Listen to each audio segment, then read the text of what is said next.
Welcome to the SMB Community Podcast with hosts Amy Babinchek, James Kernan, and Carl Polachek. Produced by Kernan Consulting and for the international MSP community. We are dedicated to making every IT professional a successful IT professional. Hey everybody, welcome back to the SMB Community Podcast. This is James Kernan with Kernan Consulting, and I'm here with my good friend Amy Babinchek. Hey Amy, good morning. Good morning, James. Happy Memorial Day weekend. Well, yeah, past, right? We just celebrated that. How was your weekend and in the weather? The weather here was pretty good for the weekend, and Memorial Day long weekend.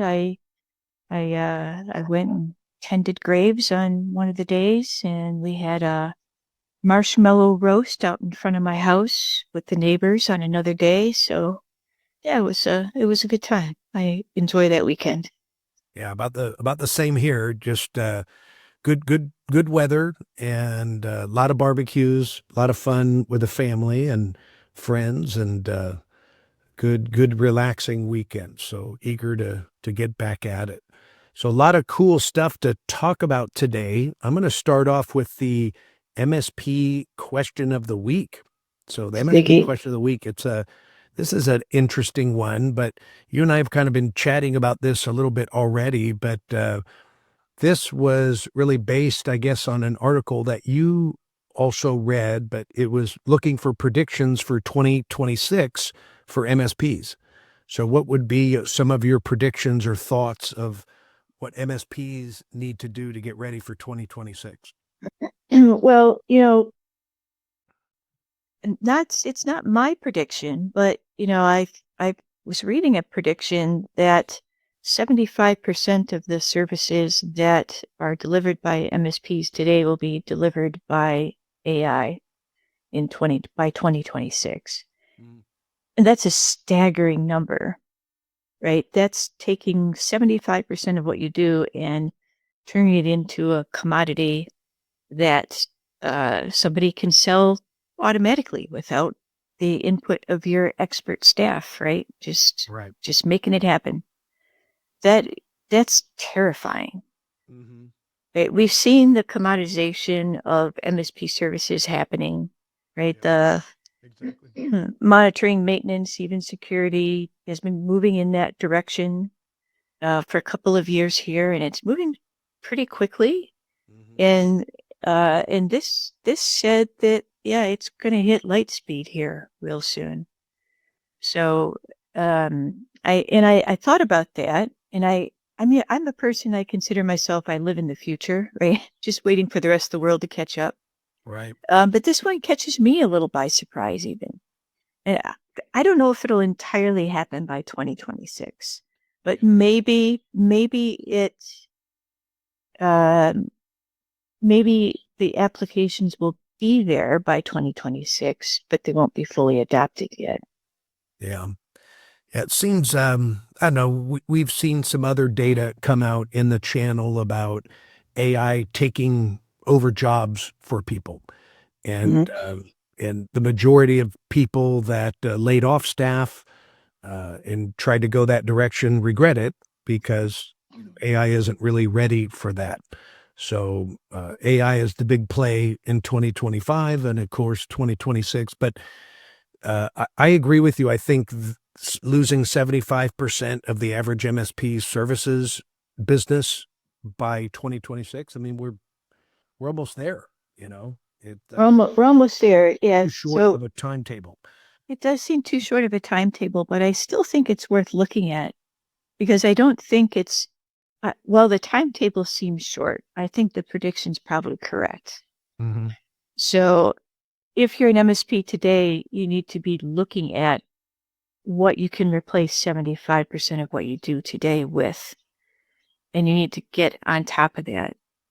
So that's going to... I agree with that. That's going to be a big challenge. We'll see actually how many of the MSPs in the market today actually make that shift. And I think we can see it happening. Mm-hmm. So what I hear from members of my mastermind groups is that sales has gotten harder, Mm-hmm. right? Their potential customers are not as willing to sign on that first or second meeting as they used to be. They're taking their time. They're questioning the cost big time. They're wondering if some of this stuff is necessary, and they're wondering if it can't be done by AI. Like, do I really need you? Kind of thing is coming on super strong. And so that means one of two things are happening. Either companies are gearing up for a recession where they're pulling back and being very careful about their spending, or they are seeing this adoption of AI in the rate and they're wondering, do I really actually need people? Can I just do this with an app? Right. Right. And part of that might be that MSPs today themselves are installing so many apps on computers. And so the more apps you install that appear to be doing the work, maybe the less they actually value the people that are sitting behind those apps. Yeah. Yeah, that's an interesting observation. I'll just call it the evolution of the MSP. I like you, I have seen more and more of the MSP traditional services. It's just so commoditized now, and Mm-hmm. competition. People just keep dropping pricing. It's been diluted, and I've said all along that always look for consulting opportunities around things like AI is a great example. I love looking at the MSPs really mastering not only how to protect their own data, with the use of AI and all the tools, because it opens up all sorts of security holes. But you need to learn that first, and then be marketing yourselves as an AI-minded MSP or security-minded MSP that's trained on AI. That's going to help separate you from the pack. Um, you know, we've been encouraging our listeners to be doing that the whole time, throughout 2025. And I see more and more people doing that. I just find it hard to believe that. I don't think they're going to lose out on their services. What are we, 18 months out from the end of 2026?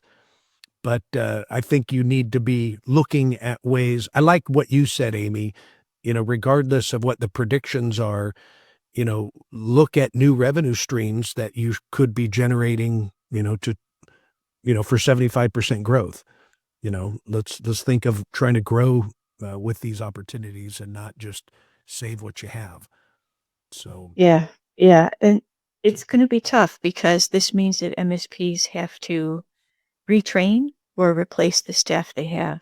mhm, And that's a big deal, mhm, right? A lot of MSP business owners are people that started off on the help desk and then, went to do their own thing. So their mindset is entrenched in manage, monitor, and secure, right? If manage, monitor, and secure become commoditized, low value process, that's that's never where you want your business to be. You want to be on that high end, that consulting end, like you talked about, and you're going to have to be proving your value. So even if these services don't get completely replaced by automation in the next 18 months, they will get replaced by automation in the next 3 years for sure. So that prediction time frame may be wrong, but it is coming. And so figuring out what you're going to do next is going to be absolutely critical to the success of your business. I think MSPs are going to be unrecognizable 3 years from now. mhm. Yeah. So be looking for different ways to separate yourself from the rest of your competition in your community. And, I've got to say this. I mean, what's going on through my mind is AI can't replace everything. I mean, how do you pick up the phone and call AI if your network goes down, or you lose data, or you got hacked, or you think you got hacked? You know, Mhm. it's they don't just show up at your doorstep in you know all hands on deck and help. Yeah, they don't, right? You're right, they don't. But um, the AI is getting good enough now that it can recognize those hacks. So it'd be quicker to shut it down. Human then has to come in, decide where we go from there. So there's still a role, but the expertise level is lower. Right. All this gets a lot simpler to do. Security seemed like such a big, promising area for the MSP, but it's kind of shaping up to be a very short-lived opportunity. Where because the AI is coming on strong in security, and so a lot of the expertise is going to get replaced by automation, and when that happens, a lot of the opportunity to really charge big bucks for that also gets replaced by the automation. And what you said about AI coming for jobs, it is and it isn't, right? It's changes jobs, certainly.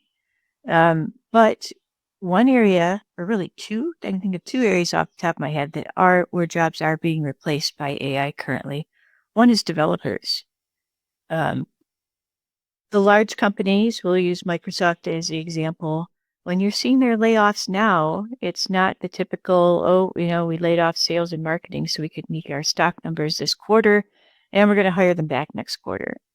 That's not so much what's happening. They're actually getting rid of coders. They're getting rid of development staff because the AI is replacing that, ironically, because they invested so much in training AI to be great developers.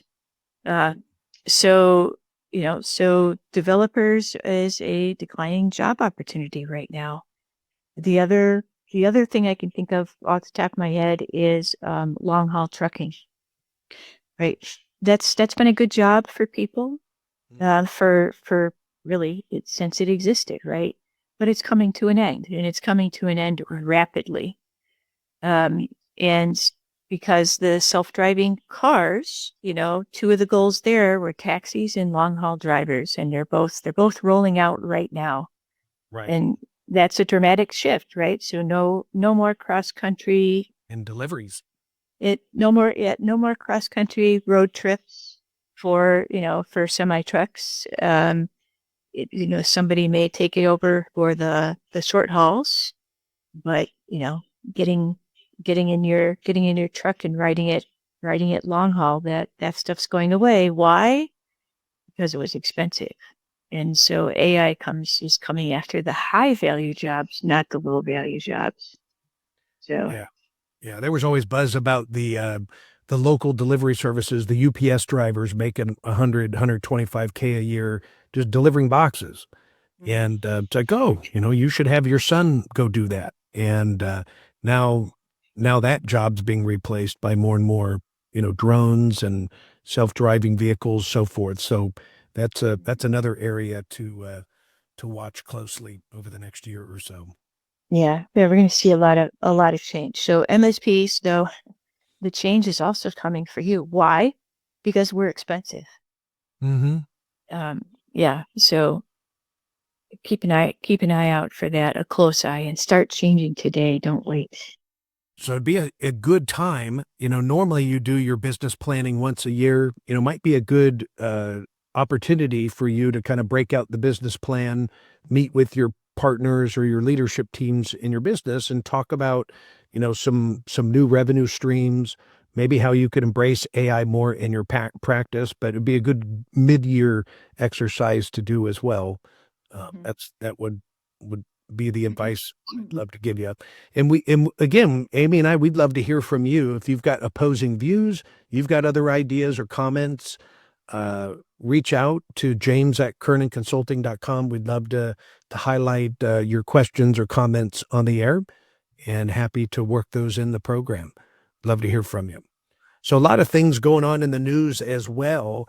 Our good friends CrowdStrike is back in the news. Remember they had that horrible issue last year where felt like 50% of the businesses in the world were enterprise businesses to their knees. Yeah, worldwide outage. Worldwide. And it looked like they're back in the news down in Georgia with that Delta Atlanta Georgia-based Delta Airlines has a big lawsuit going on, and they're still duking it out. It's still in the news. That's still a real deal. I don't know if they've got much ground to stand on, but Yeah, you and I talked about that, when it was first happening. Delta just flailed around for a long time before they were able to get their services back up and running again. And, you and I talked and from what was coming out, it was like, well, Delta was not prepared for an outage. They didn't have the right staffing levels in IT. They didn't have a plan. They didn't know what to do. They just flailed around for a long time. Other businesses, Starbucks was open in, a day after, I think it was, and other airlines, other airlines were able to get up and running, but Delta just floundered. And they've been trying to blame CrowdStrike for that. And, certainly CrowdStrike had some, the outage was certainly an issue for them, but Delta's inability to recover from an outage is not CrowdStrike's fault. And the court cases seem to be playing out that way. You guys check out that article. James is going to share those links. The court cases are playing out that way. The judges are seeing that, a lot of this cost and loss of business that Delta incurred was actually their own doing, right? Yeah. Interesting. And then AI is back in the news. We talk about, the AI every week, but this was an interesting article that caught my eye, Amy. It's kind of a surprise PC partnership, but Qualcomm, a big chip manufacturer based in Southern California, partnered with Dell Computers. And the announcement of the Dell Pro Max laptop that's going to use the Qualcomm AI 100 PC interface card, the AI chip. So it's interesting, that partnership, Yeah, it is. I'm surprised. Yeah, well, it is and it isn't. I went to a channel partners event last week, and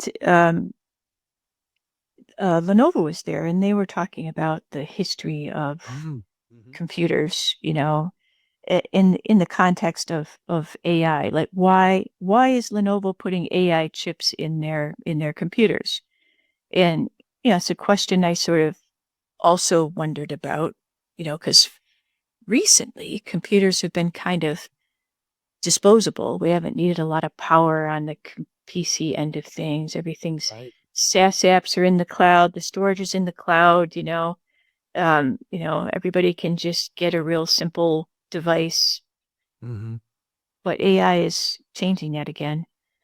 So, and Lenovo took us through a really great history of the computing industry when we had mainframes, where all the computing power was housed on the mainframe, and you had the dumb terminal just to, input information and receive information.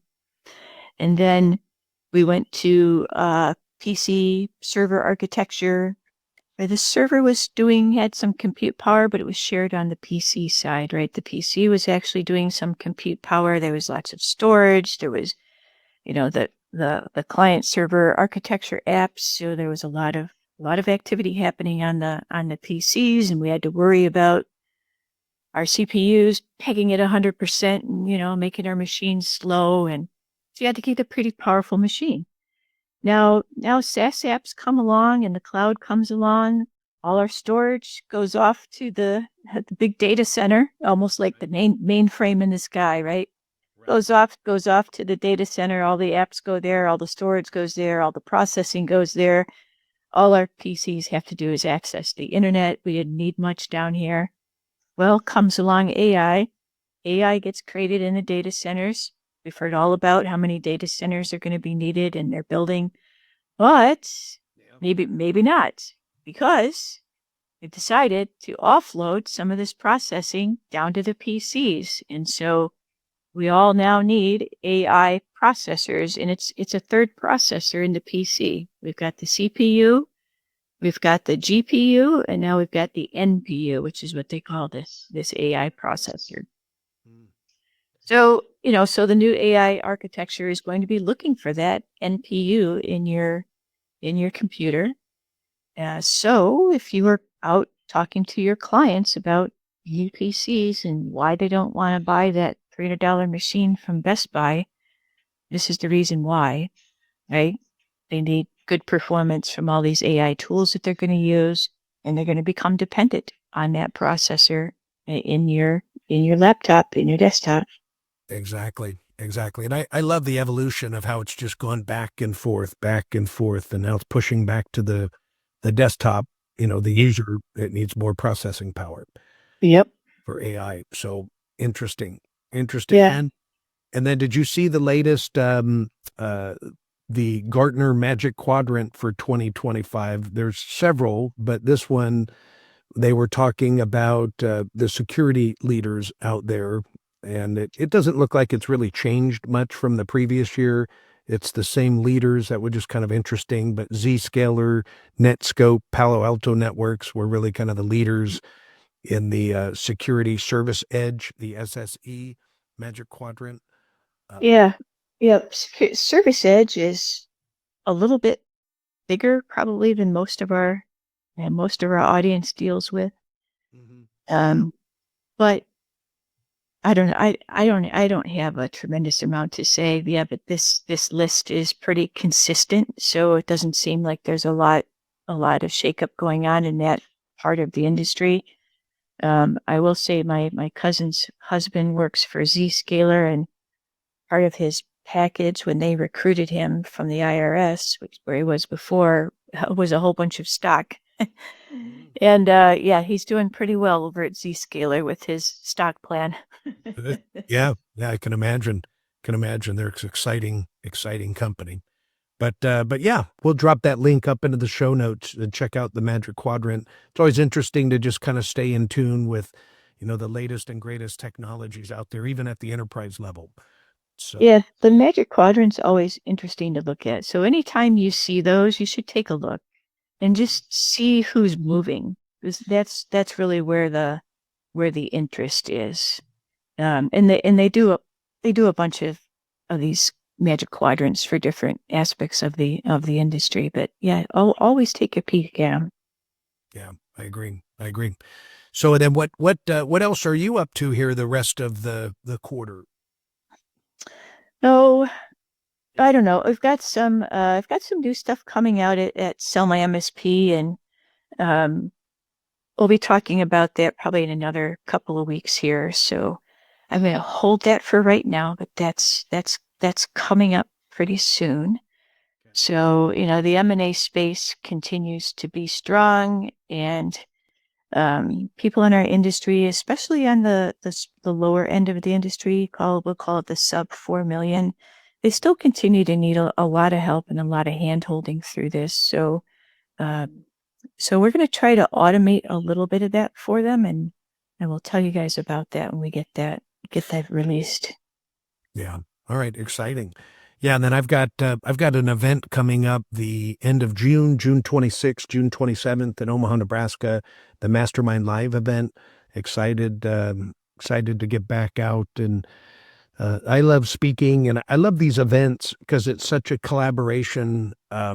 Just as much content as I know I provide, I feel like I learn even more from all the other presenters and the successful MSPs that get up on stage and talk about what they did that quarter and what's working and what isn't.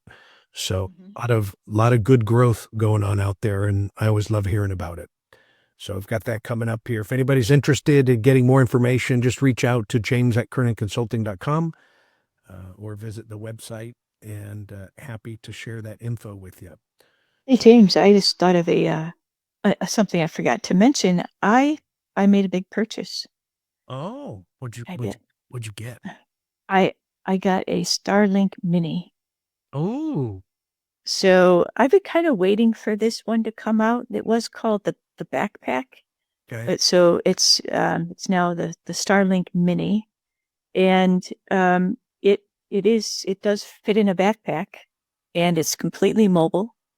Okay. So you can take it with you wherever you want to be, and it's got a little kickstand, and you just set it out. So I'm going to be using it on my boat this summer. And so I've got, going to be gone most of the month of July out on my boat. And so I'll be doing these podcasts and, holding my mastermind meetings and, all that good stuff from the boat via this little Starlink Mini, as I'll be mostly sailing in Canada. So, Nice. So I'm looking forward to trying it out. It's kind of cool. It also comes with a pole mount. So I'm thinking for the boat that I'm going to put the mount on the boat someplace so that I can attach it to. But I'm excited to start using it, and I'm excited about the portability. That's the kind of the feature I was waiting for with this. Right. Yeah, I'm eager for you to work out the kinks and then give me all your pro tips so I can get one and get it set up right. Cool toys. All right, I love it. All right. Well, hey, good to see you. Thanks for sharing your wisdom with everybody. And we will see everybody back on the SMB Community Podcast next week. Thank you for tuning in to the SMB Community Podcast. If you found this interesting or fun, please subscribe, share with your friends, and give us a thumbs up on your favorite social media. We would love to hear from you, so reach out anytime on the website at smbcommunitypodcast.com.